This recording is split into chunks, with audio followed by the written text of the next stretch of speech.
She is certified.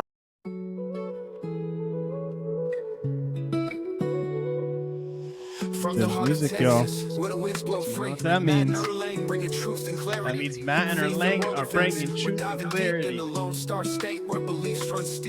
Welcome to the podcast where faith meets the news. Welcome to the Automotive Truth. I am the Matthew. As we seek the truth across this land.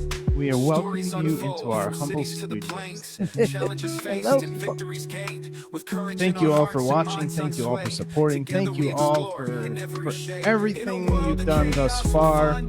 We really appreciate it. Thank you. Thank you for gaining traction. A lot of traction over the last few weeks. We're in like 5 or 6 different countries. Thank you so much. And I just hope, I just pray somebody takes something. Whether it's whatever it is, if it's one person, I just pray somebody takes something out of any of these episodes, all these clips, all this hard work Irlanne puts in. I just pray somebody gets something out of this.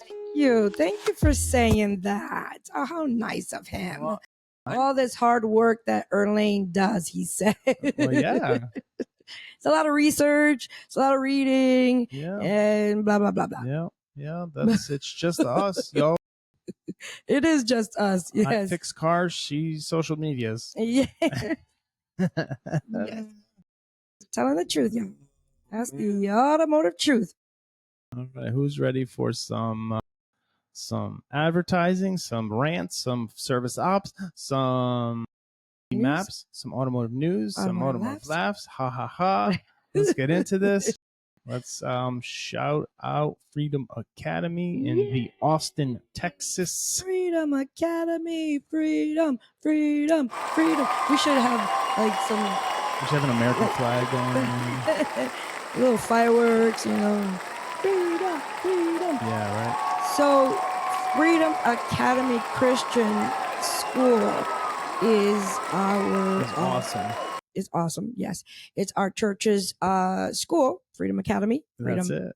Freedom. Get it? Freedom. Freedom Pentecostal Church. And so there is enrollment all year long, kindergarten to 12th grade.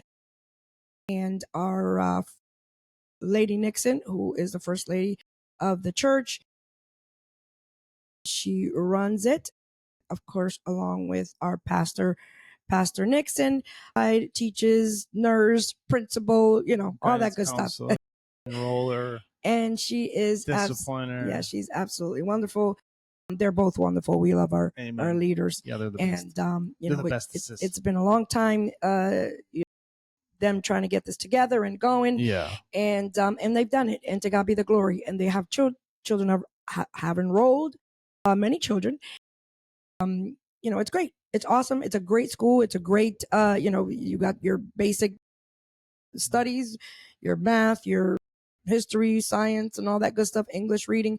And then, of course, you have your Christian based, they pledge allegiance to the flag in the morning. They pledge allegiance to the Bible. They, concentrate on not only, the regular basic schoolwork, but on, Christ things. They have, what's it called? Chapel. They have chapel time.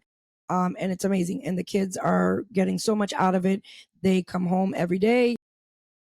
From what the parents are testifying, that, they're just having a great time. They're so glad that a lot of them, or a few of them, were kind of like, we're leaving our school and our friends and all this.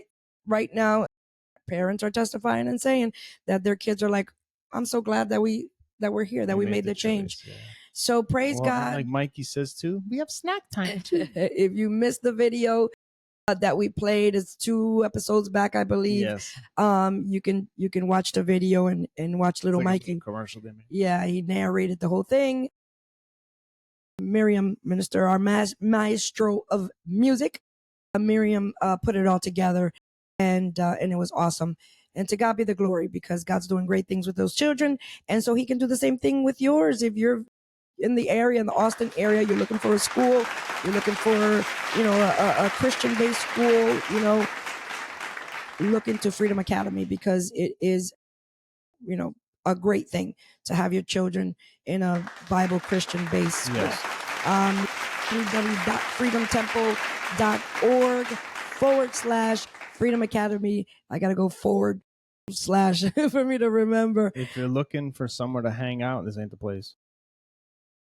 Right. If you're looking to learn, then it's the place to go and get good core values. That's right. And they do online also. So hit them up if you'd like, or you can reach out to us and we'll get you with the right person. But yeah, that's it. That's what I got. And praise God for Freedom Academy. All right. And wonderful leaders. We love you. Rants. All right, we're going down the vein really quickly. So it's like we did this before. Yeah. So you're funny. So going down that same vein with children, with Freedom Academy, with schools, my rant is about schools, and it's about this particular school, and it happens to be in Texas. And it hurts my heart to say it, but bad things happen all around the world. Texas is not, it's not perfect. It's not perfect, exactly. Yeah. But I need to show you this video, Matt Pollard, because you're going to be a little taken back by this. Infuriates me that this happened and that something like this can happen. I'm going to play it right now.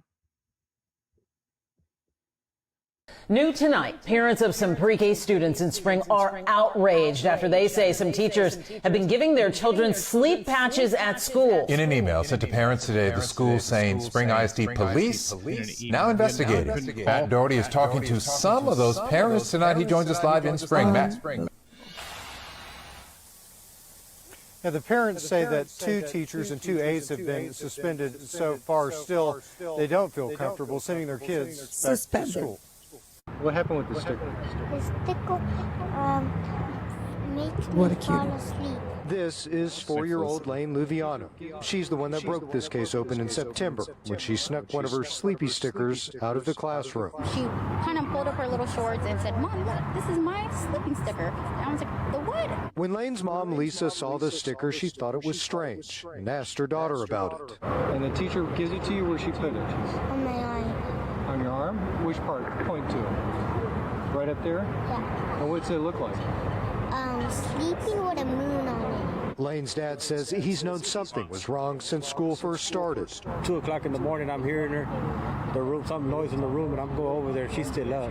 And so she gives you the sticker. You put the sticker on, and it makes you tired? Yeah. Wow. And all the kids get them? Yeah.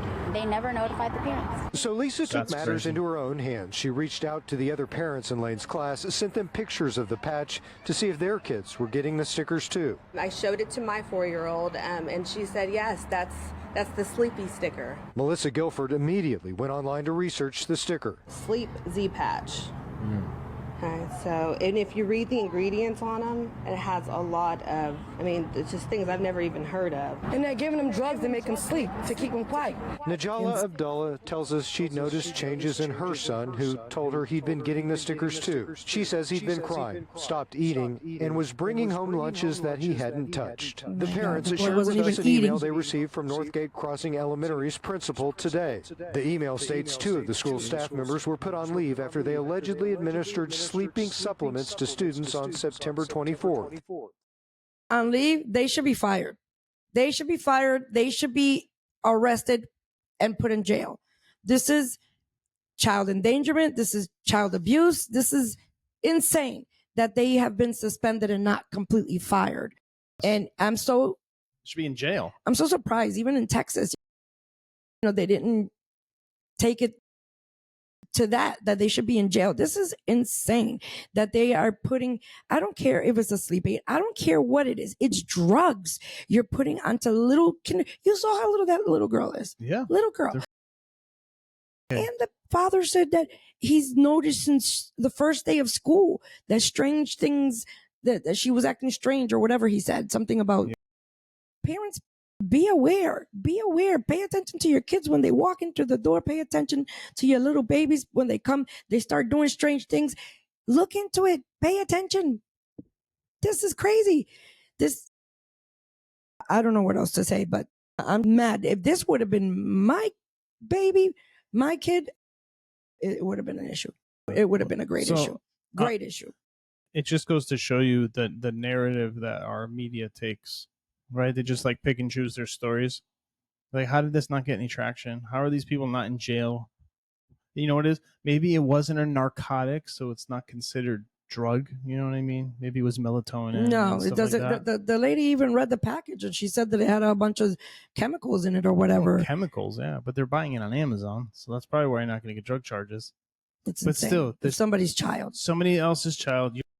This teacher has no right. They have no right putting on this on a child. Unbelievable. But I was just, now that we were thinking, I'm like analyzing it in my head. I'm like, well, they're on Amazon. Maybe it's not a prescription thing. Maybe there's not a narcotic in it. That's not your kid. I remember you'd even have to give the school permission to give a kid Tylenol or whatever. Like, remember? Right. Remember the swish and spit? We had to sign waivers for that. Yes. Yes. Where are we? What is happening in this world? Bidenomics, man. Welcome to the new America. This is the enemy. I'm going to take it to the Bible. Yeah, of course. This is the enemy trying to attack the seed. The enemy, these last and evil days, is trying to take out the seed of the future. He wants to cut the seed off. He's done it since the beginning of time. He's tried to do it since the beginning of time.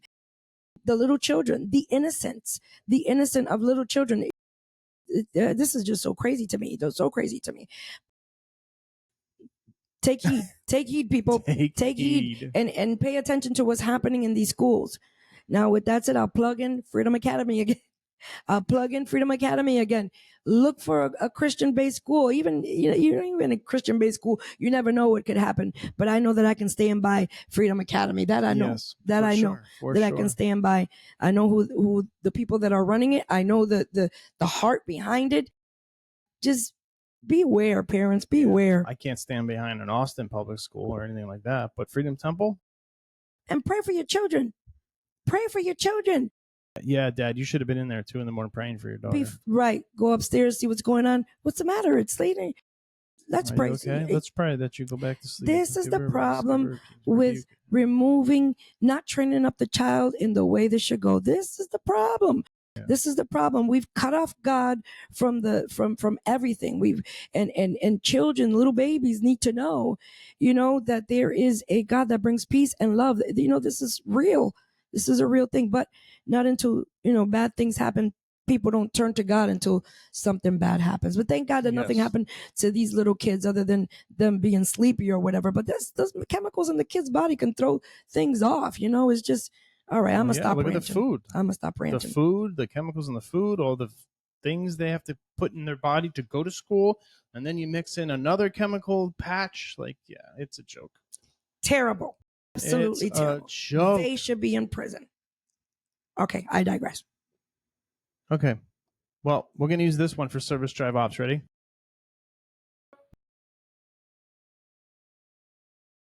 Okay. All right. We're going to pull into the service drive. A little different this week. We're going to go in a little different direction. We wanted to like I said, do something different. So I went on Google and I said, what do people hate most about going to the dealership? Everything. Yeah, I'm kidding. That's what our business card says. It's true. You know what sucks about going to the dealership for service? Everything. So I clicked on Reddit, and the first thing that pops up is somebody complaining. Here's what they said. Why does it take over an hour to get an oil change when I have an appointment and sometimes the first person there? Why? Why is that, Matt Pollard? I mean, there's plenty of reasons, but here, let's hit some of the comments first. All right. Comment number 1. Usually they have cars being worked on from the night before. Okay. If it's a small dealership, they pull all the cars in at night. People show up late. I can see that.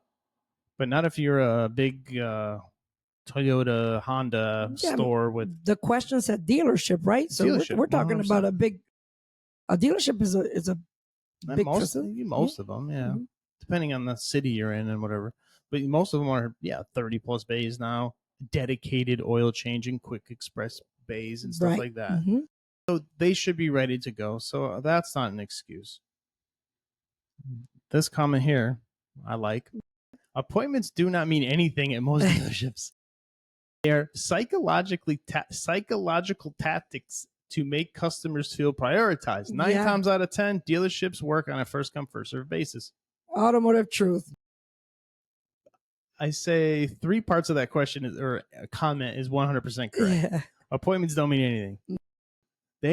They just, I don't know what it is about people, especially say like general managers that are sales minded. Most general managers have 0 fixed operations experience. Yes, they don't know what's going on behind it's the wall. Cars over curbs is all they know. Push the car out, push the car out, push the car out, sell the car, sell the car, sell the car. Service doesn't work that way. You can make the same money with 3,000 ROs or even more with better customer service than you can with 4,000 ROs. Very true. It's true. It does. It works. We've done it. It's proven. Yeah. All right. We've done it. So that's the problem. They just want to make an appointment just to make an appointment. And then they'll tell you, well, the appointment's to get you in front of the service advisor. Yeah, it's true. It's mostly, where this really happens is where you don't have, these corporate run dealerships. I believe that. With the BDCs in another state. These are these corporate run dealerships where the service publicly traded ones. Yeah, service manager, service director, whatever, really don't have a say in anything. Correct. They really don't. Yeah, they really don't. You can't slow the appointment down, but I'll let you explain how we slowed everything down and made more money. So, I mean, okay, so there's a couple of dealerships have service directors, service managers. So my theory is, do you tell the general manager what to do? No, then you're a service manager. Yeah. Do you tell the general manager what to do? Yes, you're a director. Yeah. I tell the general manager what we're doing. Right. I come up with a business plan. I tell them what we're going to do. We structure it out. This is what we're going to do. It's like putting together a business plan and selling it. Selling it. I'm selling the plan to the general manager. Right. I tell them what to do. They hired us because they don't have the experience to do it. That's right. Otherwise, they would be back there doing it. Yeah, exactly. Or else you wouldn't need to hire. And then another thing in service, so sales, you have 5 desk managers, you have finance managers, finance directors, general manager, sales manager, used car manager. This service has one guy. Yeah. One guy with 35 bays and 15 service advisors and 15 parts people. And it's like, yes. Can I have some help back here? We went from 300 grand to 1.2 million. You think I can get some help back here? Right. Right. And then they're like, no. Yeah. Figure it out.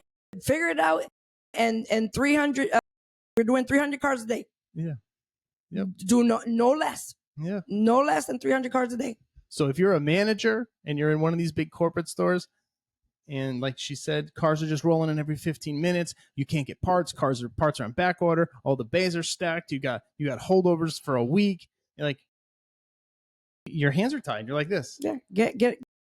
Bring them in. We're not shutting it down. Bring it in. We need the RO count. We need the RO count. We need the hours per RO. We need the effective labor rate. Nope. Keep it going. Thank God that we know in most of the places, in those places that you ran, they were owner owned, privately owned, and you were able 100%. Able to sit with the with the ownership. And explain to them and show them proof and show them and thank God, thank God. God's always. I was gonna say it's all God. Yeah, because my personality doesn't gel with a lot of people. I had to align with the right ownership too. Yes. You know what I mean? It's not so hard when you're Holy Ghost filled. You know what I mean? Yeah. You got that would be. You got such a great spirit. You know what I mean? Good attitude, and and you're not trying to be more than you are. You know what I mean? You're sincere and humble. And that's why it worked. That's why we are where we are. To God be the glory. Amen. To God be the glory, because it's all Him. It's all Him. It's Him working in us. And I just want to give Him praise right now. Can I give Him praise right now? Just real quick. It's not going. Patience. You're worse than that reporter. You're right. To God be the glory.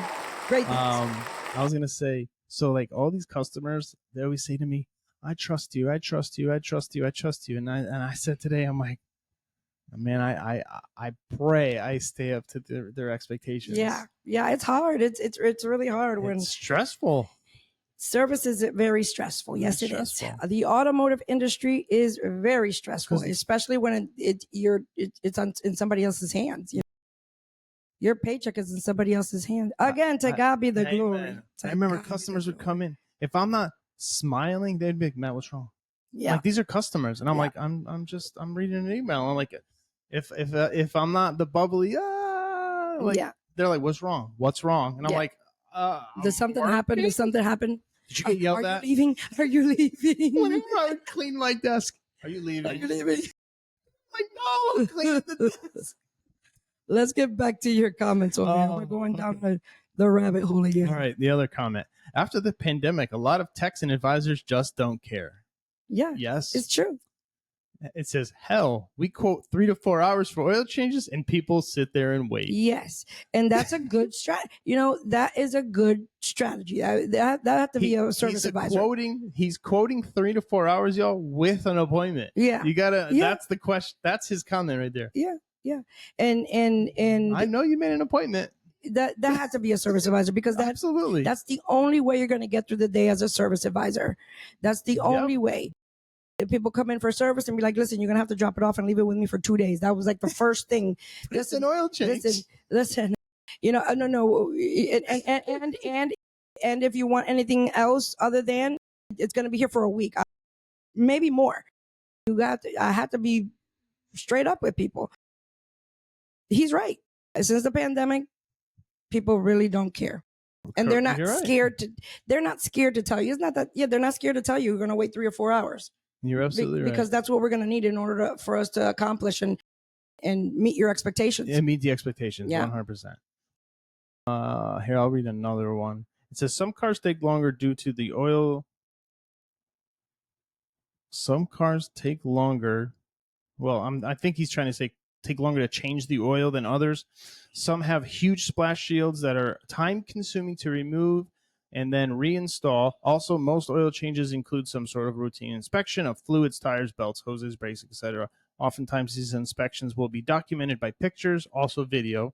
That's not in there, but yes, but also video. Yes. And that takes time. That takes time. They have to load into a inspection system, another platform on the computer. Mm-hmm. So you have one system, you put your notes in and stuff like that to be compliant with motor vehicle and the manufacturer. You have another system where you put in your multi-point inspection, your recommendations, and communicate with your customer. Yeah. You have another system where you go into the repair manual, you go into service bulletins, you go into stuff like that. That green, yellow, red, that green, yellow, is it green, yellow, red paper that they give you that most of us just throw it in the glove compartment or even away? That is your multi-point check inspection. That's why we're paperless here, because you're going to throw it out. Exactly. Everything's email. You just have it in your phone. You have it in your phone. Yeah, and we have customer, even here in our little mom and pop shop, we have customer portals. You can go in, see all your invoices, your service history, your multi-point inspections with pictures. Yep. Yeah. Yep. So they're right there too. Some cars just take longer to do the oil change. Yeah. Even though we charge 0.3 of an hour, it probably pays an hour to do the oil changes on some of these cars. So the technicians are kind of getting, they're getting messed over. One more. What else? It says, because they spend the first 45 minutes looking for the other problems you have with your car. That's stupid. Well, they look for problems. So now someone's responded. So he's like, wait, they look for problems? Don't just make stuff up, they said. They look for problems. Don't you want to know about your problems? Correct. I mean, if you read the guy's comment before, there's multi-point inspections involved. I can vouch for that. Because they look for problems. That doesn't make sense. I want to know if there's a problem. Correct. I don't know about and that's what's good with the video too, is you're like, hey, my name is Bob. I'm going to be your technician today. Let's go through. It depends on how good you do your videos. That's true. I would be my name is Matt. I'm your technician today. We're going to go through. Everything is in the green. The purpose of this video is so you can see the progress from the green, yellow to red items, and then go through the car and just. I love technicians like Matt, not only because, he's my hubby, but I love technicians. I love auto technicians like Matt that are so thorough with their video and their explanation and it is a dream to a service advisor because guess what? We ain't got to do nothing but just send the report. Send the report. We don't even have to speak anymore. We just send the report and the technician sells his own work basically. We're just a push the button. Like, the Jetsons back in the days, that's the us. easy button. Here, this one, it says, I'm in the biz. Lately, it's been too many customers and not enough technicians. There was a shortage of mechanics and collision technicians nationwide. That's got to be really bad in the last year or so. It's true. It's true. I believe it's true. You're shaking your head like maybe not?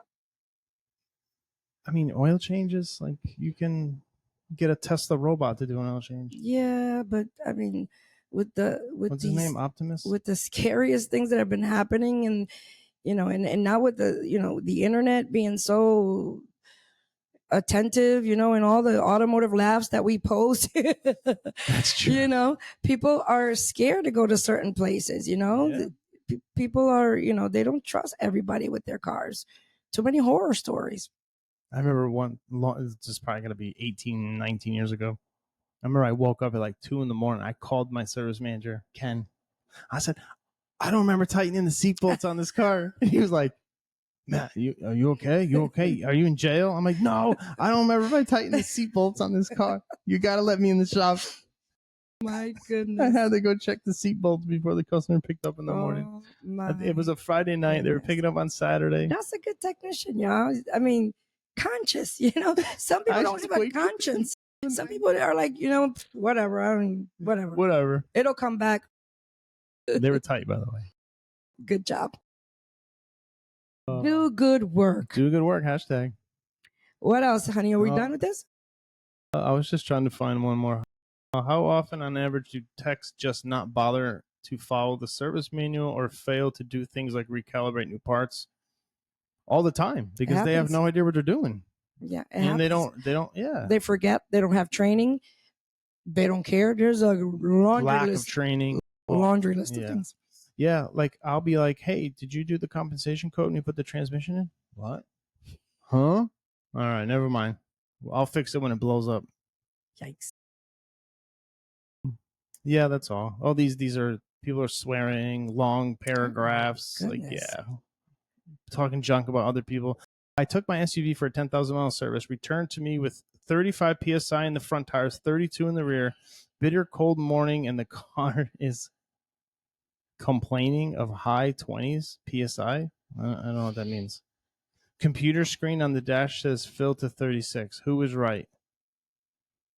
There's so much of a debate, even such a debate in what tire pressures to put in what vehicles. I remember at Mercedes-Benz, there was, the tire pressure on the fuel door is what Mercedes specifies because of a load capacity, right? Load capacity. But then there's another sticker on the door. So customers would come in with a totally incorrect, PSI in their tires. Tires are worn certain way or whatever, and then you'd be like, you're overinflated, underinflated, or whatever the case may be. Well, that's what the so the said. Door sticker is only to set threshold. That's all that means. Well, a customer doesn't know that. They don't know that. So the sticker on your door is cold tire pressures to set threshold. That's it. That's all that means. Are there other cars besides Mercedes that have fuel door stickers saying? Every car has them. They're either on the door or on the fuel. Yeah, they're every car has them. Two different PSI. That's what I'm saying. Well, some cars, yeah. I know Land Rover said like 54 in the front, 44 in the rear. I look at every car. Got it. But I mean, a sticker saying one thing on only if it has aftermarket wheel accessories. Okay. Because you have to replace the. Okay. Well, Mercedes-Benz has a sticker in the pillar here in the sill when you open the door. Looks. When you open the door, right? Yeah. And then there's another one on the fuel door, inside the fuel door. Well, you have to go to your owner's manual. Well, that's what I'm saying. They have the customers are, especially with a Mercedes Benz, they're like, oh, well, I have this. Well, no, that's not what Mercedes They probably says. assume the one where you put gas in is you're going to see more. So look at that one. Yeah, but why would they put them in two different places? And then it's just it's a German. I guess it is a German. A German thing. Yeah. All right, one more. It says 90%, if not higher. A lot of pressure from management to meet. I just wanted to read it because I was glancing at it. It says a lot of pressure from management to meet numbers on sales. A lot of servicing being done earlier than should be. So yes, 100%. There are expectations set from management, factory ownerships, shareholders. If you're a publicly traded company, there's a lot of pressure on the back end to make money. Yeah, to meet the quota. To meet the quota. At the end of the day, it is a business. Yeah, exactly. Okay, that's not why it takes long though. What? I know. People want to just share their knowledge, right? Start a podcast. Yeah, Call it Automotive Truth. There you go. And then talk about politics. All right, Matt. Thank you very much for your what do you call it? Service apps. Yeah. Ready? Hang on. I'm giving you props, and he's like, "What?" Oh, I just thought it was funny. All right, let's get into some automotive news. All right, let's go. All right. So we are high supporters. So we support these companies that are not woke, have Christian values, conservative values. We support them a lot. And we always say go to Public Square if you want to find companies that are not woke. And we want to talk about a company that got unwoke. Kind of, because they're going to focus. You'll see. Well, they're just drawing their attention to more woke, different woke things. But taking it away from other woke. It's better than what they were contributed to before. And I think we have the tape. We do. So I'm going to play last week's episode. Yeah, we actually talked about it last week. Yeah, as what we talked about, regarding this particular brand that we absolutely love so much. I'll stop talking and I'll show you the video really quickly. Not a deep Toyota video? Hey, that's us. Why are we always picking on Toyota? We love Toyota. We're always picking on them. I'm not picking on Toyota. We love Toyota. I mean, that's our brand. That's our. It's so funny hearing my voice. That's been our bread and butter. Amen. That's where I found my wife. Yeah, that too. So we're not really picking on Toyota. It's just something that they've done that doesn't sit well with me, and this might be old. I'm not sure how old it is, but it's new to me. Toyota's been a very liberal, supportive company. You're not seeing double. This is us. Yes. But not this. Not to this level. No. All right. Let me play. No. All right, John, it's that time again. It is time to expose Toyota. They have gone totally woke. You are not going to believe what is under the hood of this story, so strap in because it is insane. You're even slightly moderate. You are going to be questioning if you should ever give this company a dime. Before we start, I want you to mind that Toyota also is massive in Japan. I said you're breaking my heart, Toyota. You're breaking my heart. A lot of the things we're about to point out. Also, here in America, they depend on families buying their vehicles. Again, I don't think families are going to like be us. what I'm about to expose. Let's start with this post on Instagram. Drag queen Miss Mary Lou Pearl. Men out there with a Toyota truck. You were not ready for this. This drag queen not only Toyota gave them this truck for this ad that I'm about to play you, but they also sponsored a drag program at Brave Trails. What is and not a race? I might ask. I'll tell you after. And not a drag race.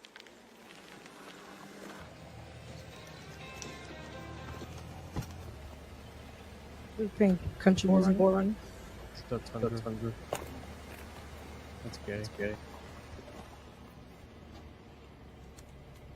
What, darling? Not what you were expecting? I just want to say, if you have a Toyota Tundra, I am sorry. I'm just sorry. But now you guys need to find out what Brave Trails is. Brave Trails is a summer camp that invites children who identify as LGBTQ+. And Toyota was funding a drag program there. And we've got video.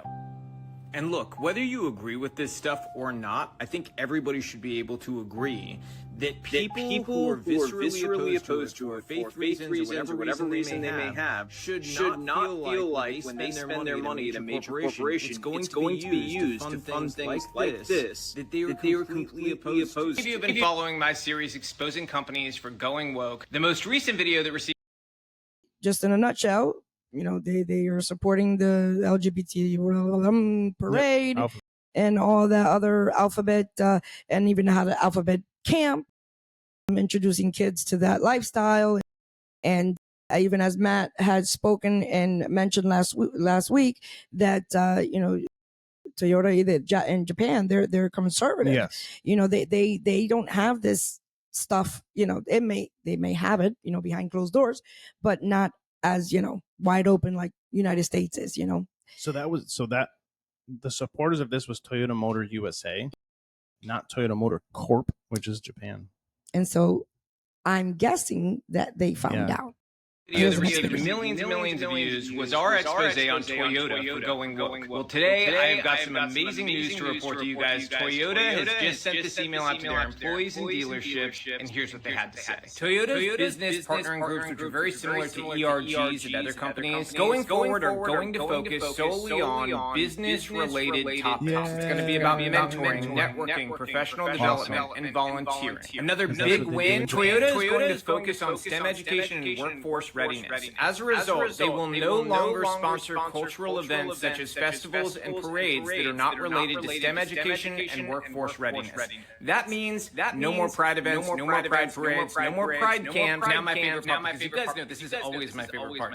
They are no longer going to participate in the Human Rights Campaign CEI scoring system. That woke scoring system, basically a social credit system, is made to advance wokeness in corporate America. Toyota is no longer going to be taking part. Why is that extra juicy this time? It's really especially sweet this time because the president of the HRC just recently had a gala for the HRC.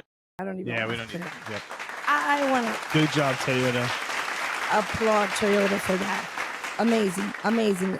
Matt said it. He kind of you know, hit on it that Japan is a conservative country, and you know, I don't think how long this is going to last or whatever the case may be. But yeah, they're not having it.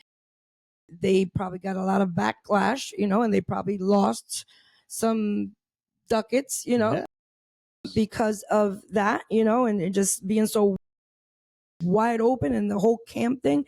But they reared it back, and now they're concentrating on other things. You can't please everybody. Yeah. So focus on the core group that supports you. Exactly that part. And so I was elated when I saw that. I was actually so. You didn't have them to download the Nike one, did you? No. That would have been perfect. No, I never even saw the Nike one. I didn't. Did you show me? Mm-hmm. Yes, you did. Yeah, this morning you showed it to me. Yeah, I know I did. Yeah, you did. You were standing right there. Yeah. He did show it to me this morning. We'll use that one next week. But I'm just glad about that. Okay. All right. So if you have a coffee cup, the Contigo ones. We talked about this last week, and I didn't have the video, but I got it today. So I know this happens because I did it. I put hot water in my cup and I shook it, and then the cap went. So if you don't leave it in your car, if you leave it in your car, pop the top open so it vents. So don't leave an airtight cup in your car, especially in this Texas heat or wherever you are, Southern California, Arizona, New Mexico, Florida. If you're in one of these hot states, don't leave your cup in your car with the lid closed. Leave it vented. Yeah, it doesn't necessarily have to be like a Contigo just cup, a cup that's airtight. Mm-hmm. These are like those spill cups that won't spill. Yep. So just here's why. Maybe. It's coming. Man, I came home from work today. I'm gonna get my truck, go home, and my windshield looked like this. How's that even happen? Well, it looks like it's coming from the inside, but I wasn't sure. We looked at cameras for about an hour and a half, and there was nothing there. It was cracked. It wasn't cracked. It was. Way too much time. Looked at it further some more. It's like it come from the inside. Start looking around. Everything looks the same, other than this top to this cup is right here. Pick it up. Some guns correct. So these bubble cups, they get hot, built enough pressure. The top can fly off, cross thread, and hit your windshield. No bueno. Very good. Yo, That's very good. You know how much pressure got to build up in that cup to blow that cap up? I mean, it unscrewed itself. Is that what he said? He said no, it split it. Sort of like split it. So yeah. So it's not gripping anymore. Yeah. I got it. It would just cross itself off. Yo, that's crazy. Insane. That's crazy. So just be aware. This is why we're the Automotive Truth, y'all. This is why these things here. You don't want to go through the hassle now to go get a windshield replaced and then go get it calibrated and sit at the dealership for 3 hours. Yeah. Yep. Very good. Very good. Yeah. All right. Where are we going now? I guess we can hit this poor hurricane stuff, man. Okay. So yeah, this is a good PSA. This is a good PSA, and we're going to go through it really quickly because I don't want to really Public service. It's a public service announcement for those who own EV vehicles. It doesn't have to be a Tesla. It doesn't have to be a what else is electric? Rivian or whatever. Phone. Yeah, the Rivian. Yeah, there's plenty of different. I don't know why electric vehicles. So like it's the same structure battery and a hybrid. This is so weird to me that. Well, you'll see. Yeah. So what? Well, here, let me play the video real quick here. Because while they're waiting, Prius has been around since 2002, 2001. Never. I think it's just the large amount of cells of lithium stuff. that's in there. Yeah, and it's just a huge. It'll show the picture right here. All right, let's go to the. Actually, you know what? Let me stop this real quick. I want to say this is just to give you a little bit of information before this goes. It's regarding the hurricane. This is really saltwater flood for these EV vehicles.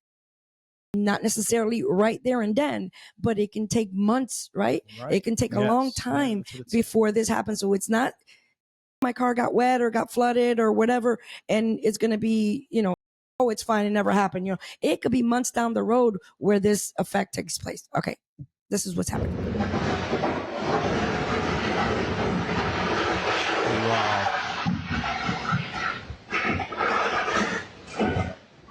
That thing is roaring. The problem. Those are all the things. Yeah. Bursting. Yeah. They're all one touches another. One touches another. Bursting and creating more heat, more battery. Each cell, right? Yeah. Each cell continues to hit boom, boom, boom, boom, like a domino effect. Yeah, you can see the fire getting bigger and bigger and bigger. This is the concern. Cars in garages. That's the danger. Cars inside houses.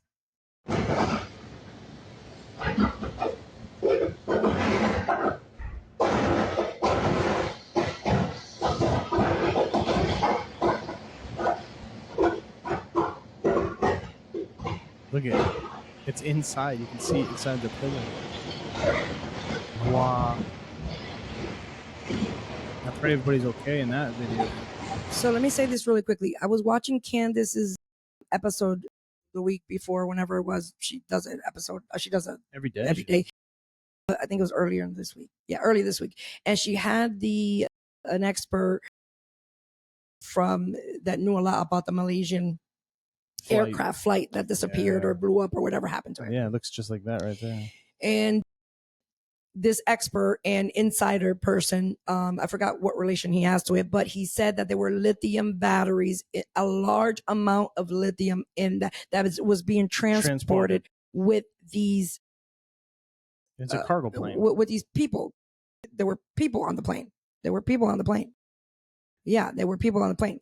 That's why they had to go back and research and see who they were. And anyway, and that's why she went down that conspiracy road of, why it happened. It's funny, but they say it's conspiracy, but everything always it happened. It's true. Yeah. So one of the things that this expert said was that when these batteries get on fire, when this starts to explode, the gas that it lets out, this smoke that it lets out, it instantly knocks you out. Yeah. It's not like smoke that it takes a while for it completely. Once you smell it comes in, you're out like that. And so that's why they were merging that together, how the pilot and everybody, and how the communication and all that was off so quickly. It was because according to them, the theory was that the toxin fume came out and knocked them out. What they were saying was because for some reason the video's gone, but the UPS flight, the same thing happened, and they had the video. By the time the pilot heard the alarm, he stood up, turned around to get his mask, and dropped out. Yep. And then that's it. The plane went because of that. So that not only is the fire, it's the toxic fumes. The toxic fumes. It could be just a little fire, but that stuff starts to come out, and you'll be on the floor dead before you get burned. Big warning for those of you with electric vehicles. This is a fire, a house fire in Pinellas County in St. Pete. This is from St. Pete Fire and Rescue. When salt water comes in contact with the electrical components and the battery of the car, it could cause a chemical reaction that could start a fire, not during the flooding, but even days or weeks after. If your electric vehicle or hybrid got wet, park it outside. So they're already put on 1,500 gallons of water on this, and it's 1,500. We got to submerge it. This will burn for days. All right. So this is the fire marshal, the state fire marshal of Florida. This is his X account, and he put up this video because back in 2022 when the Hurricane Ian hit, this was like the first time that he had seen in situation with an electric vehicle. Yeah, because he said the fireman, he was watching the fireman try to shut the fire off, and it just kept igniting more and more and more, and the more water they put in, the more it ignited. And so he sent a letter to the what's that, National Traffic Safety Association, that place. Yes, he sent a letter to them, and I'll show you. But this is the actual car that he watched get on fire. Dangerous these fires are, right? And why now we've set up, so we've got a water supply here. So now they'll be able to, right over there. So now we'll have a good water supply that'll be going on, and they're just going to continue to do what they can to drown this vehicle and cool it off the USAN. So this is the letter that he wrote to that National Traffic Association, blah blah blah blah. And in the letter, basically, he wrote the letter. They sent him a letter back. I'm sorry. This is the letter they sent. Yeah, I'm saying this got the letterhead from them. This is the letter that they sent back. Here, I'll read some of it really quickly. He says, "Thank you for reaching out to the National Highway, blah, blah, blah, blah. Electric vehicles, EV exposures to salt water after Hurricane Ian." So basically, this guy didn't know. This fire marshal did not know, because if he knew, he wouldn't send them a letter and a questioning what's going on. Last week, he wrote here in his X account, "Last week I witnessed an EV fire during Hurricane Ian operations. Firefighters put out the fire when it would reignite. The team said it was a result of salt water affecting compromised battery. So we asked for additional information from the NHTSA." And so this is the letter, and he put it on the website on X.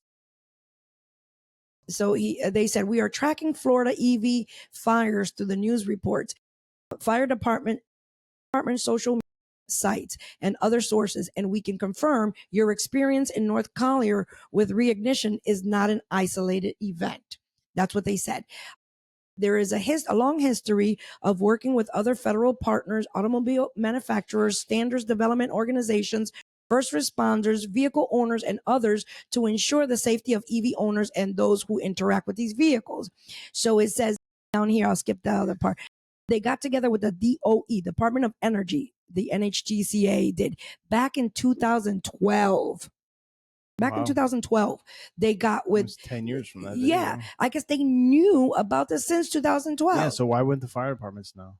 The first instance, so this is what they wrote. The first instance of EV fires caused by saltwater flooding occurred in October 2012. After Hurricane Sandy, the port of Newark, New Jersey, that's one of the biggest ports for vehicles, right? Is Newark, New Jersey. One of them. Among the submerged vehicles. It was closed last week. Among the submerged vehicles are 338 Fisker battery electric vehicles. The National Highway, that worked closely. Traffic Safety Administration worked closely with Fisker staff to understand the battery response to submerging and and share the investigation results. The results in the 2014 revision, and then they gave them a TSB that shows like a service bulletin showing, what has happened and what. But this is 2012. This is in 2012. Now we're finding out like all this about these if salt water, if a EV lithium car, whatever, is submerged underwater, it can ignite on fire. So you're saying, why didn't the fire marshal know? Is Right. that what you're saying? Yes. Why didn't anybody know? Why didn't anybody know? I'm sure we knew. Yeah. There's just more cars on the road now. Now they're all they're getting fired. They're bursting into fire now. All right, I'm going to continue with the video a little bit. That just goes to show you our government communication. Because that's the government, the National Highway Traffic Safety Administration. They clearly knew about it because they work with Fisker. Yeah, they did. Okay, I don't know why it's not playing anymore. But, here we go. So here's what I wanted to show you, Matt. The size of the lithium battery compared to the size of the hybrid battery. Here's the green part is the lithium battery, right? And then the green part is the lithium part. Come on. Look at the amount. There's so much EVs, more. The structure of the car is the battery. They have to build a big battery for range because everybody's so used to gasoline cars going 300, 400, 500 miles on a tank of fuel. Right. They need the EV to compensate. Right. And so here are some of the cars too I wanted to show you. There's a whole thing. If you guys want to look this up, for those that own EV vehicles, you should probably look this information up because it is vital to you. So you know, they even show how to handle it. See? Drive it into the water. Yeah, fire department. They've done that. They've put them in the water. Yeah. So how long ago? I don't know, a month ago or so, we showed a video of a whole trailer, 18-wheeler, full of EVs that were on fire. Yeah. And I don't know if one caught the other one on fire or if it was a domino effect in that sense, but the whole trailer was basically on fire. Yeah. And then they had to bring dumpsters full of water. They took the cars off one at a time, put them in these dumpsters in order to kill the fire. Right. They have to be submerged. The other thing that was very important here that I wanted to read too was, and I'll just say it rather than read it.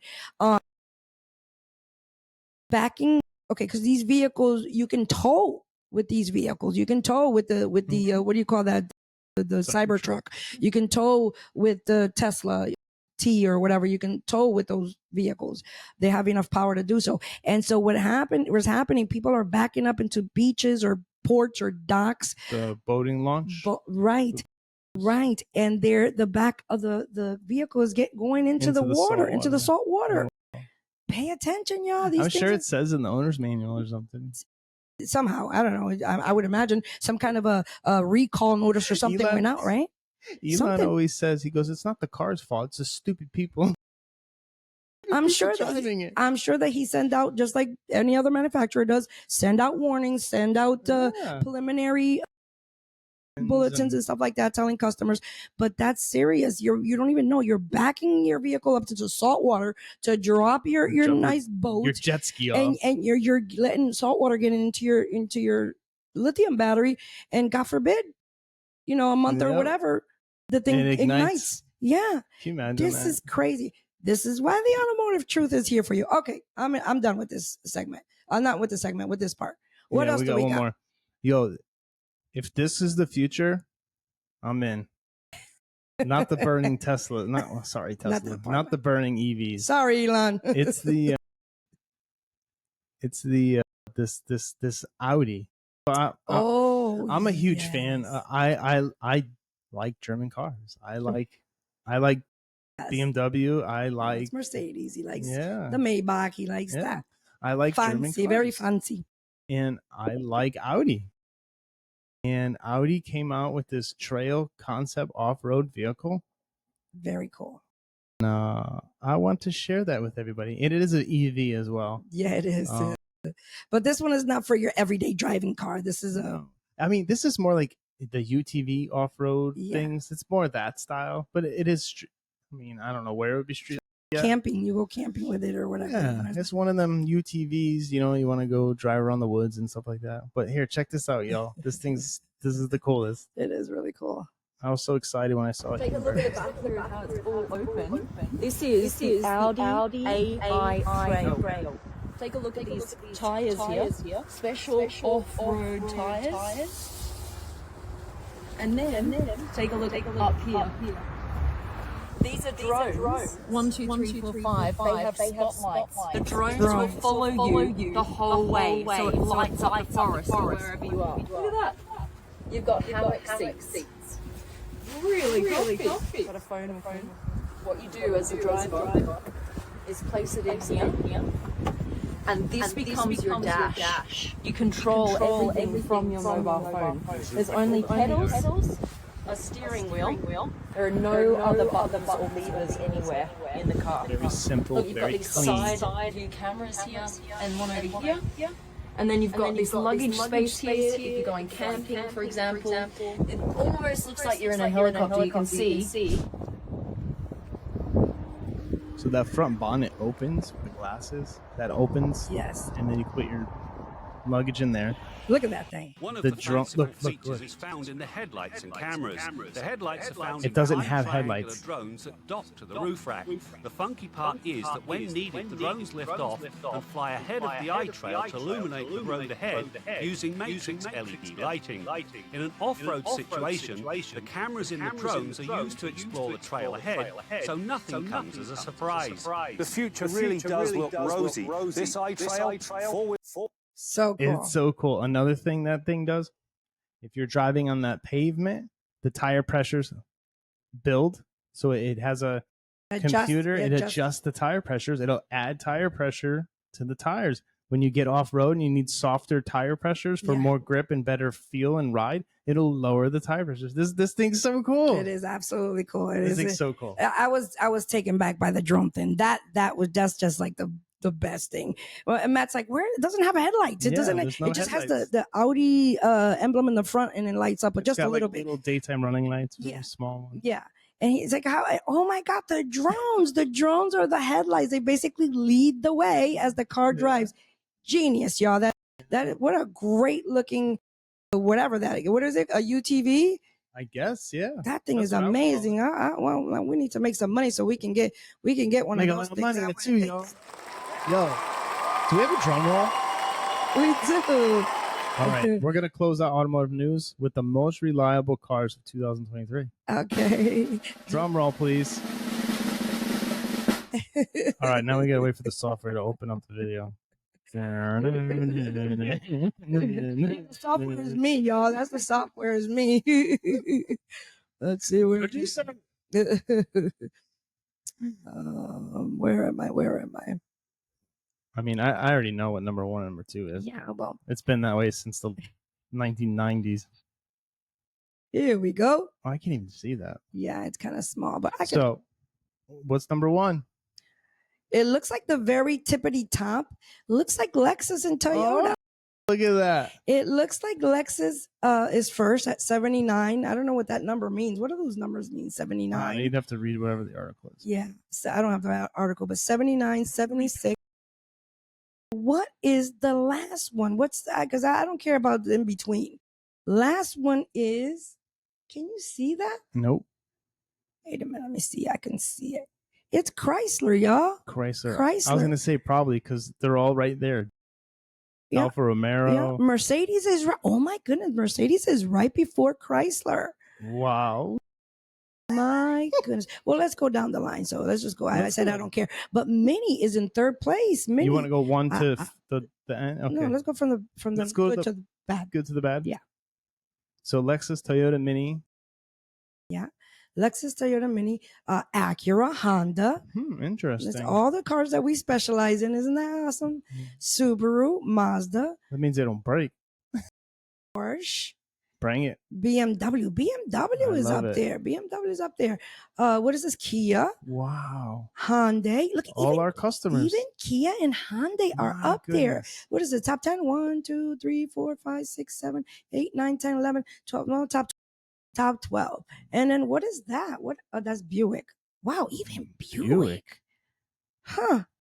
Infinity, and not surprised. Look at Tesla. huh? Tesla. Wow. A Dodge. Interesting. Oh, that's Ram. That's Ram. Isn't Dodge Ram? Isn't it? No.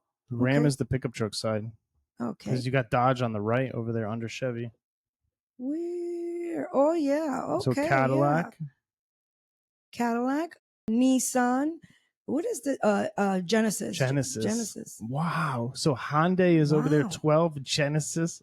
Genesis over here. That's few cars or levels away, I should say, right? Yeah. Audi, Chevy, then Dodge, then Ford, Lincoln, GMC, Volvo, Jeep, Volkswagen. Wow.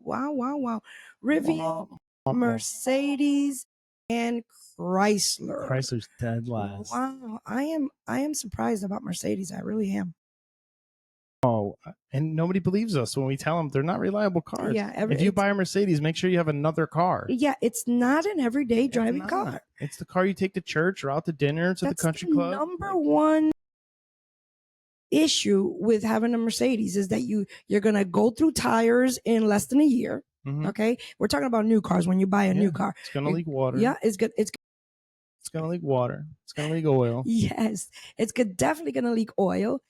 There's just so many things that you don't want to drive these cars every day. They're not an everyday car. And number one is Lexus. Number one is Lexus. Yes. And right behind it, Toyota is good old Toyota. Can't beat a Toyota. What a feeling, right? Yeah. All right, Matt Pollard. Keep it going. Right. We got good time. We got good time. Good time. All right. Hang on, buddy. Hang on. We got good time on our end over here. All right. Good time. We're usually closing by now.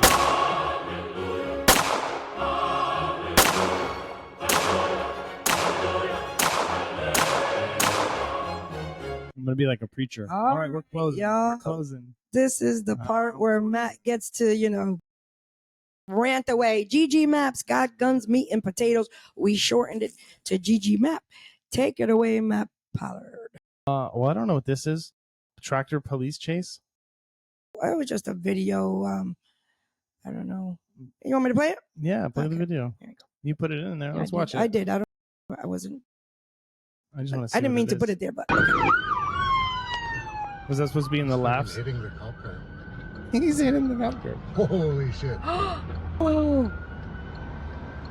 And that's why you don't run from the cops on a tractor trailer.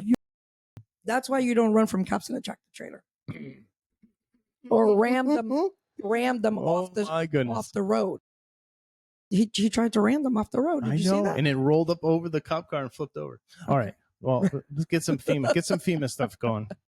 All right. All right. So of course everybody knows these catastrophic hurricanes have hit the East Coast: Florida, Georgia, South Carolina, North Carolina, Tennessee. Forgive me if I don't remember all of the states that got hit. Our hearts are with you. Yes. There's a lot of been praying for them. There's a lot of things going on. There's a lot of stories leaking out about people not being able to get supplies to y'all, and if we do, there's federal crime against us, and there's all these things going on. And allegedly, the money went to where the FEMA funds went. Like, there's all this stuff going on. You can research it yourself. Yeah, one thing we definitely do know is that they were offering people $750. Supposedly, allegedly, is to start in helping is what they continue to say. What's $750 going to do to you? Get you to McDonald's to get a Happy Meal? Not only that, but it wasn't specified either, Matt. When it was first announced, it wasn't like, we're going to start you off with $750. They say we're giving each family $750. I think Kamala the Liar said for immediate assistance. But that's it. It didn't say. She didn't say, but this is just if you need more. And then it's like, if you apply for the $750. So the meaning, if your house is on the lithium mine, we'll give you the $750. So then we can take your house. Matt. Like, so there was an interview. I'm going to play the video, this interview, because of the back and forth of the funds being used, FEMA funds being used for other purposes and blah, blah, blah, blah. It's all over. It's all over. It's all over everywhere. Yeah. All over everywhere. But here, I want to show you this. I pulled the FEMA money trail. My broader question to you, I think, is about this misinformation. Do you think this is a time to put falsehoods aside, like the idea that FEMA funds are being redirected to migrants, which is just not true? Well, it is true that FEMA and the Department of Homeland Security have been spending billions of dollars. I understand some people say they're separate funds, but we just passed a short-term spending bill. It's very common for the administration to come and ask for permission to move money between funds, especially to prepare for emergencies. And second, I would note. So that's what backs them up. He said, "It is true." So that's what backs them up. That's what backs them up from saying, "Well, no, we didn't use those funds because." And what he's explaining is that they're taken out of different areas. You know, robbing Peter to pay Paul. Right? Exactly. That's what was. So it's the same thing. Yes. They're just trying to hide behind word salad, Oh no, technically that's not what we did. That's not that, technically it's a joke. Where they bring your tax money is a joke. Yeah. But this administration seems to have no problem finding money when they want to spend it on their priorities. When they need hundreds of billions of dollars to pay off student loans for graduate students and gender studies programs, they somehow find it. When it's trying to get helicopters to deliver food and water and cellular service and life-saving medicine into these mountain valleys, they somehow can't seem to find money. You can't make this up. You can't make this up. Just can't. It's just it's heartbreaking. It's insane. It's heartbreaking. This is a corrupt country we live in. This is a corrupt party that's in this administration. And you all just keep running to the polls. And what's amazing to me is that shortly after this, a day later, or maybe even the same day, I don't remember, she says and puts out a whole letter, which I have somewhere here. I'm not going to put it up, but I have it. If you want to see it, I'll put it up. Saying that they're sending out $147 million to Lebanon because Lebanon, the same time. I don't care about Lebanon. I don't care. Okay, fine. I don't care about Ukraine. Even if they were going to do it, honey, even if they were, why announce that now? Now, with all these tragedies going on. Yeah, why announce that? Okay, fine. You have funds. You put these funds aside for that. Siphon out of that to help, just like you did out of everything. Out of everything else. Why would they announce that now? It's just so tone deaf. Yeah, I'm gonna be a hero and I'm sending on it. What happened to the people on the hills? All what the happened people to you're letting die and rot in North Carolina, South Carolina. Why would they make that? Why would she make that announcement? Trying to make herself look like a hero, but really she's looking completely tone deaf. Okay. I don't know if I want to. Oh, these are all the articles. These are all the articles. FEMA run out of money. There's a letter. There's a letter. Look right there. It was attached to the video. The people of Lebanon are facing increasingly dire humanitarian situation. Yeah, what about us? Yeah. What about Americans? What about Americans? The ones paying for all this. I am concerned about the security and well-being of civilians suffering in Lebanon, and will continue working to help meet the needs of civilians there. To that end, the United States will provide nearly $157 million in additional assistance to the people of Lebanon for essential needs such as food, shelter, water, protection, sanitation. What? Yeah. Yep. I don't care right now. I care about Americans in Florida, Georgia, South Carolina, North Carolina, Tennessee. I care about the homeless veterans that are lost their mind. Like I care about Americans. So shameful, so shameful. And they continue to ping and peg on Trumpito because Trumpito said they took the money for the, because he has no filter, we all know that. And that's all when they start talking about, watch the news. And when they start talking about hurricane relief and the FEMA and the main point they blame everything on Trump is the fact that he said they use the funds for the immigrants and they're using that. Oh, they don't have any money and they use that's all they keep using that. And not talking about the fact they say Trump's FEMA. Trump's not the president. Why do they keep blaming? It's a blame game. Biden says the other day, and again, he needs to get a life, man. Pray for his mind because Biden is really not. He's getting worse and worse. He says he needs to help. Donald Trump needs to. Are you kidding me? He's not the president. You're the president. Not only that, but he was there before all of y'all. He was, and he was there when the trains crashed, and he was there with the Flint mortar thing. Yep. They want to call it a political stunt. They want to that he's politicizing, but you know what? He was there first. He's not the one that put it on his social media. The news is the one that put it out there. Yeah. Okay. All right. I'm gonna get fired up about this. So let's go on so to sick of this stuff. Let's go on to this funny thing here. I wish I would have saw that other interview at Univision before I made the list of things. Because I know she goes on to a Spanish channel too. How disrespectful. And then has another accent. She goes on to Univision, which is a Spanish outlet. It's a liberal Spanish outlet. Don't get us wrong. Yeah. And 90% and probably 95% of Spanish people watch Univision. Correct. For news, for shows, for soap operas, for everything. Univision is a very big outlet. And she's talking to these people in the audience, which she knows. All condescending, changing her accent. Changing her accent to a Spanish. Again, I love you back. That accent. That accent came back. Yeah. Yeah, it came back. It came back. But anyways, the night of the hurricane and all that was happening, she was at Stephen Colbert's one of the late night shows, drinking Miller's, drinking Miller Night and having a good old time. And she said the last time I had a beer, I was with Doug. Yeah, and so know what she's telling me? Then they got into talking about what'd you say? Why are you laughing? I said because she's telling you right there, she's got to have a beer when she's with Doug. Oh. Yeah, please. Doug's not Obama. Lord Jesus. Yeah, pray for him. Yeah, pray for him. Pray for him. Pray for his mind, for his mouth, for that unruly tongue of his.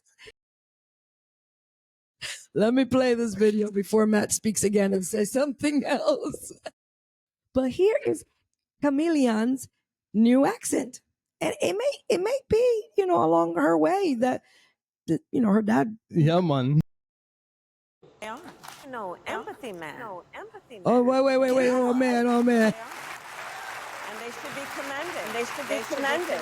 This kind of manipulation is a cynical and corrupt luxury that people.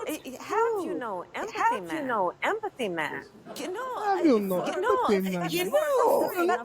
Suffering of other people.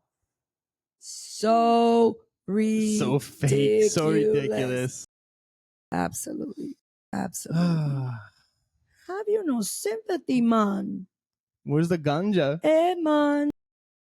She must have listened to Bob Marley on the way. He only repeated that because Megyn Kelly Dude, said she's a trip. That was so funny what she said. Y'all got to look that up too. She was also reacting to this. She's all serious. She's like, "Ooh, man, pass the ganja." It was really funny to hear Megyn Kelly's mouth. To hear her say that was very, very, very hilarious. She clipped this and tagged her in it. All right, I'm done with the chameleon. I'm done with the chameleon. All right, live caller. So we're gonna hit a little bit on Trump. So while you're doing that, we were talking earlier how all these news channels from CNN, MSNBC, ABC, CBS, C-SPAN, they're all these liberal news outlets. And then they all take the word tracks of the day, right? Like joy, joy, joy, joy, joy. And then, weird. Yeah. And then Nazis and fascists and deplorables and whatever the Democratic word of the day is, right?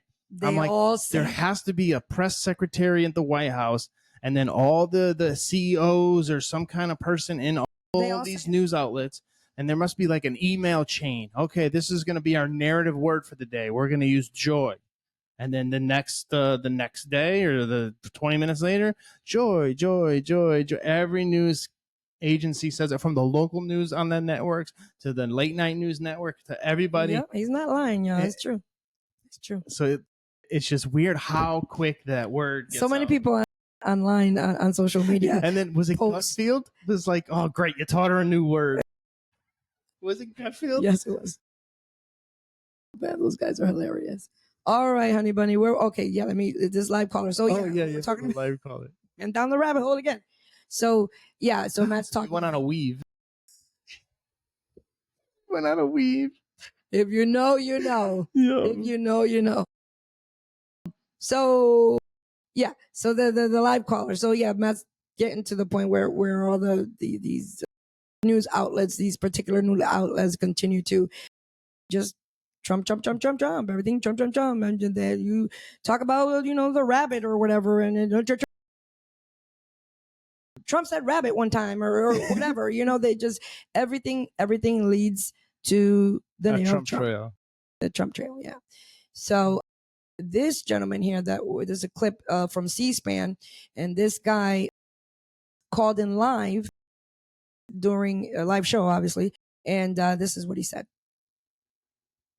First of all, you guys have this the topic every morning. The first thing you guys talk about is usually supposed to be the top story but today was all about Trump.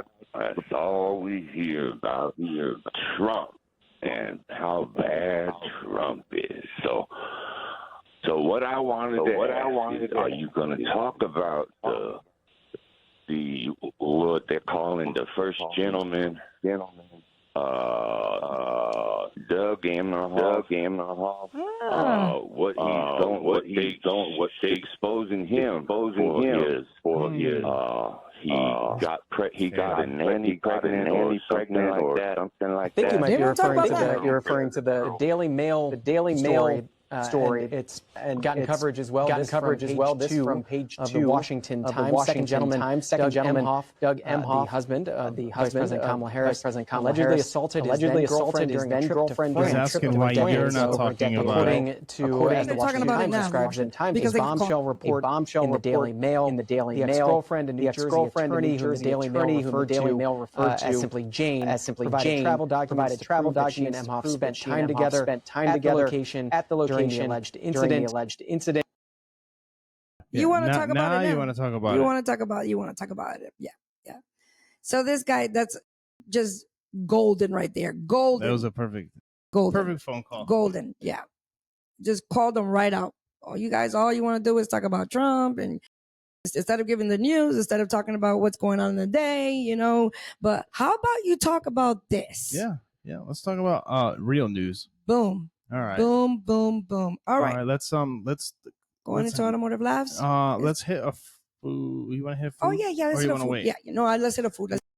Very important. It's very important. Very important. Pay attention to what you're eating. Pay attention to what you put in your body. You saw earlier we started with the patches they were giving these little kids that have all these horrible chemicals. All these chemicals are in your food.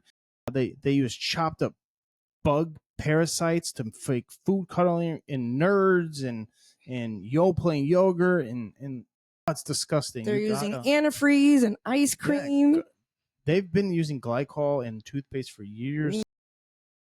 But yeah, they're using road tar for food coloring. Like you gotta look into this. Yeah, definitely. And here's more. Just look at the labels. Look at the labels, and the labels and the ingredients have tripled, if not quadrupled, in ingredients. It's crazy of what it used to be. I'm gonna play that video first, honey. So and this is all to preserve the food, because 1, they don't want to throw away the food. 2, they want to make it look appetizing to you. 3, because we eat with our eyes. Yeah. 3, there's allegedly an agenda, for us, to be sicker and dumber, so we can depend more. So we can depend more on pharma. Big pharma. Yeah. Allegedly, but that's, you can start putting weaving things together. Weave them together. And then you have the Holy Spirit, which helps you to discern. So praise God. It took so long, but she's there now. Yeah. Yeah. We are there. I'm there. She's there. We are all We're there. there. That's one thing. I drink water. Like, that's all I drink. I have occasional Coca-Cola. So I had to put our song on it so YouTube doesn't. Could have just turned the volume down. Yeah. Okay. Well, I'm gonna stop. I'm gonna stop it at every. So this is. It says then versus now. Crazy to see how our food has drastically changed over time. I'll go one by one. So here we go. Vanilla. Look at the Cheerios. Even the Cheerios box changed. Yeah. Yeah. Yeah. So in the beginning was oat flour, sugar, defatted wheat germ, wheat starch, honey, brown sugar, salt, almonds, trisodium phosphate. And now look at all this stuff.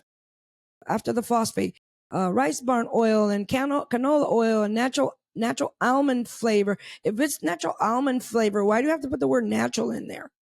Vitamin E mixed with tocopherols added to preserve freshness, because they don't want the cereals to go bad, and they want to sell you old cereal. Just So like you could leave the bag open now, and your food won't get crunchy or soft. Gatorade, glass bottle. Yeah, now it's in a plastic water, bottle. Sugar, salt, potassium, lemon juice. Like, it was so good back then. Yep. No, I couldn't drink one of these things. Ugh. So wait, what happened? Is this the same flavor? Is this the same flavor? I don't know if it's the same flavor, but I don't see lemon juice anywhere. Where's lemon juice? They got rid of the water, sugar, and then a bunch of junk. They got rid of the lemon juice. It doesn't even have lemon juice. Nope. Next. I love me some Wonder Bread. We grew up on Wonder Bread. I'm a Mrs. Braids kind of We guy. had a Wonder Bread factory in Bridgeport, Connecticut. For all those that know, shout out to Bridgeport, Connecticut. And we had the Bimbo one in Greenwich. We had the Wonder Bread. We had Wonder Bread every day. That's the bread that we ate. It was delicious. We used to take the middle out and make little balls and eat it that way because it was so good, so fresh and tasty.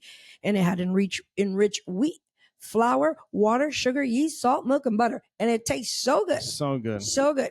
Now look at it.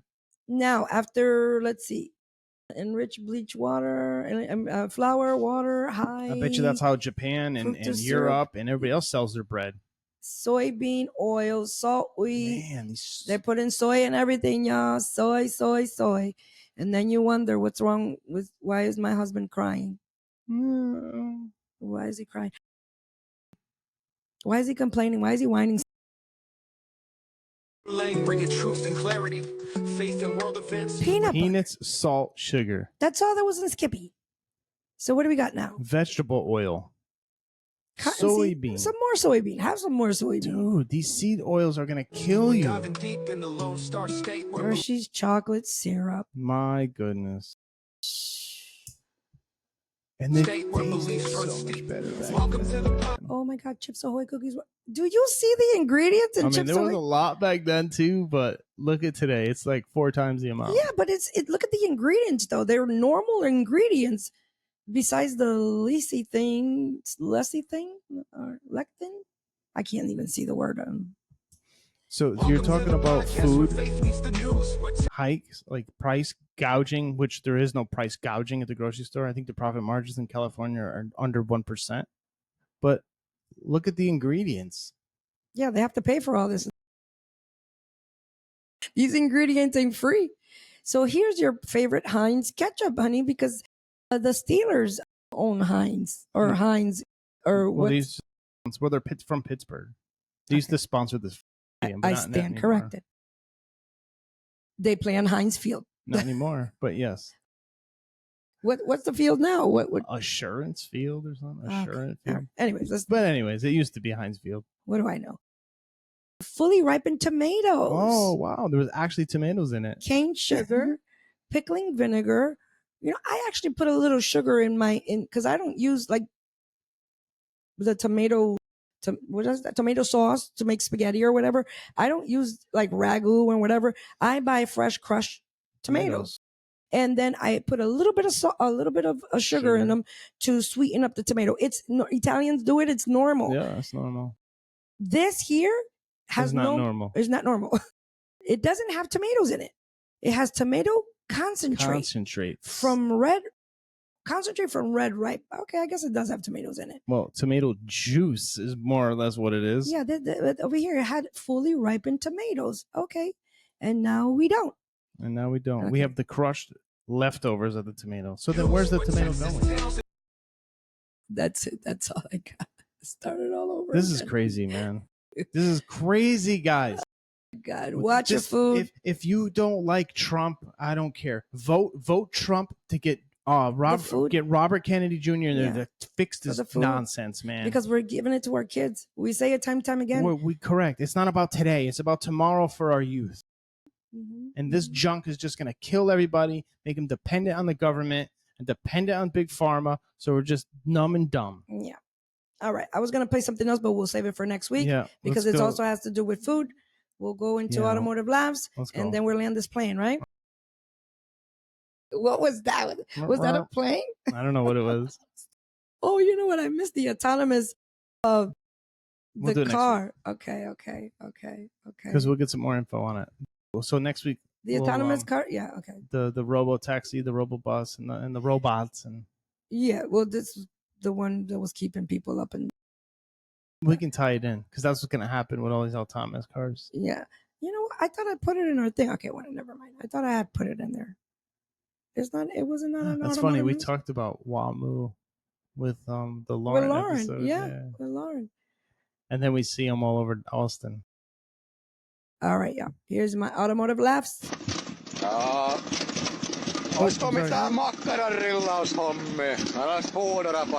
So do you see this? They have a grill attached to this vehicle, but it looks like it's supposed to. It looks like it's supposed to be there. Yeah, it's supposed to be there because it's food. It says food something on there. He's speaking another language, so I'm guessing this is out of the country somewhere. I'm guessing that's where it is. But I wonder what he's cooking in there. Popcorn. You see this? What the heck? This car was returned. This is a rental vehicle. Was returned back in this condition. Why don't you just total the car? Why are you trying to? Here we have a wheel that a customer brought in to get balanced because it was causing a little vibration on the right rear. A little vibration? Whatever, let's put it on the balancer machine and see if we can bring a little bit of balance to his life. Damn, bruh. We are going to have to put a Lizzo amount of weights on the outside to balance this bent potato out. New wheel and tire is going to run you $4,750. Y'all have words and phrases in your industry that don't make any sense outside of your industry? Yes. That engine's retarded. You didn't set the phasers. After that third step, it's consent. You're running rich. Give it about 3 or 4 ugga-duggas. This You're is the running automatic. lean. Go get the brat. Hit it with your purse. BMWs have turn signals. Hurry up and wait. Flat rate, 1 strut, 3 hours. But 2 struts, 4. Can't figure this out. You're not a technician, you're a rap artist. Took a bath in dirty tranny cleaning. I got silver in the power steering. Waiter's gonna wait. This should have gone to Joe. You need a back flag. I'm not gonna be able to fix it right. Put a dead man under the left front. Can't be stuck if it's a liquid. Crimp the butt connector for ground. Yeah, okay. I need to run this ambo. The bead ain't sealing. Hit it with the cheetah. It's cross-threading? Well, tight is tight. I can go through and tell you every single one of those things. Most of them. Some of them I never heard of. So when he said hit it with your purse, he means your big hammer. The biggest hammer you got, hit it with your purse. If you know, you know. Automotive technicians, service advisors. Buddy, please like, subscribe, click somewhere, share this thing. We appreciate everybody. Follow us on all the social media outlets. Follow us on Instagram, Facebook, on X. And we're on, what's that other, Threads? YouTube and Spotify. Subscribe. Yeah. It don't cost you nothing. Yeah, it doesn't cost you anything but a click. But you can help us. And it helps us out tremendously. We really appreciate it. And until next time.